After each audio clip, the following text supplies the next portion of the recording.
Hi everyone, my name is Gavin and Alex and TGDA have kindly invited me here tonight to give a bit of a description of my attempts to break into board game design and publishing. I'm actually an electronics technician, but about 10 years ago a good friend and I embarked on a journey that we had no idea would bring us to this point, and that is to say we started writing a game. And I'm going to describe the journey that two everymen take when their skills stop short of things like illustration and graphic design, but they're driven by a sense of having to get this game out into the world. And I'm going to describe how anyone can embark on this journey or make your current trajectory better. Do we have anyone in the room who's kind of in this position or just coming out the other side? Well, if we do, this talk's for you.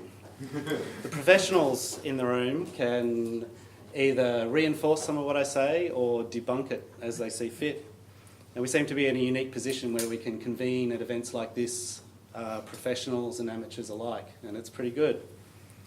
So as I said, in the dim, dark, distant past, about 2007, my close friend Marcus Finlay and I came up with what we thought was a brilliant idea for a game, and pretty soon we were cutting up little pieces of cardboard and raiding the Carcassonne box for meeples, and we got ourselves a prototype together.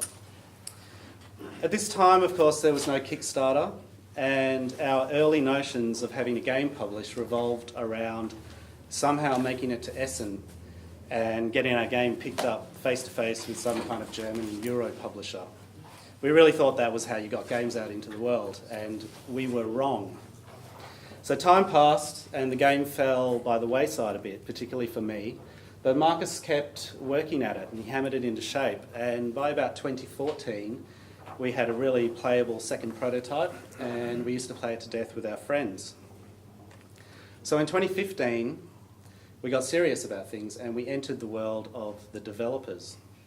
And this is where the hard work began and where the learning curve became really apparent.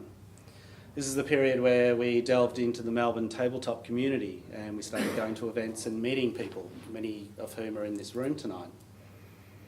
Attendance at conventions was on the agenda and we armed ourselves with really beefed up prototypes. We made appointments at places like PAX and we sent copies worldwide and we logged all of our responses. This scene that we had entered reminded me strangely of the indie band scene that I'd been a part of in the 90s and 2000s. There were people clutching demos, there were small up-and-coming labels with a couple of hits, and there were industry giants. And just like plenty of people have a tune inside them, now it seems that everyone has a game inside them. It became apparent that our particular game was going to be a bridge too far for any of the traditional publishers out there, as rejection after rejection piled up. And so with this spreadsheet full of rejection, we decided that we were going to have to forge our own path. And in 2016, we formed a tiny publishing entity called Vamoose. And that spreadsheet full of rejection is our foundational document. The name Vamoose comes directly from the fact that we've been told to vamoose so many times. This period also hammered home how hard it is as Australians in this regard, in that we don't have access to all of the big conventions that go on seemingly on a weekly basis in the US and Europe, where networking takes place and deals get done face to face, and publishers can get a really good sense of your proposals. So now, 6 months out from a Kickstarter campaign, I'm going to delve into a little bit of how, I'm going to delve into some of the facets of some of the social media things that have been working for me as we build audience participation and community online. And anyone can do this stuff. So one of the most important pieces of advice that I was given came to me from a man called Eduardo Baraf, who I'm sure some of you know of. And he told me to be myself, not some representative of a publishing entity that hasn't produced anything yet, just myself. And this has meant that when I jump online, I can engage however I like and talk about whatever I like and offer up my skills and services to people as I see fit. And it's obvious in hindsight, but this simple action has really freed me up to engage with people as an individual, and that's what I feel actually builds an audience. And the place I've largely been building that audience is Twitter. I never would have said this a couple of years ago, but Twitter is actually a pretty wonderful place. I find that after a year or so of hard work on Twitter, I've built up a small but growing following of engaged people. And more importantly, I've made connections with people, mainly in the US and Europe, really solid connections. People that I'll never meet, but that I feel are friends, and I know they'll be there backing us up when we go to launch. And I have done this by pivoting away from any notion that I'm part of a publishing entity and just engaging as an individual. Because the publishing company hasn't produced anything, and its existence is meaningless to people. So when you think of how you can engage as an individual and leverage your individual skills and unique talents, that's what actually builds an audience. You join the conversation. It's the only place, or one of the only places on the internet, where jumping into a conversation suddenly isn't particularly rude. You can leverage that. And if someone asks questions that you know the answer to, you jump in and answer. So in addition to all this work on Twitter, of course, I use Facebook for utilising groups and keeping up with news and keeping in touch with people. Instagram's great for static content and the odd gag here and there.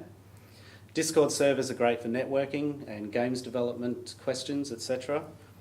And Patreon. I like to chuck a couple of dollars around on Patreon. It may seem like paying tribute, but it can be repaid in spades by content creators that you like later on, with things like unboxing videos and playthroughs, or the odd speaking engagement at an industry night.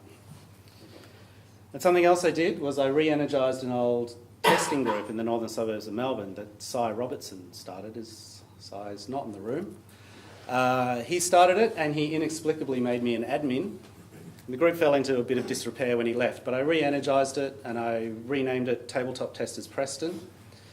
And now we have people from the US and Europe joining the group to see what we get up to in my shed in Preston every 2 weeks, and more importantly, they send us games to test. And we have a core group of people who get together regularly to talk about games and test games and help each other figure out how this all works. From this group, we have appointed our first art director, Mr. Jonathan Kalea.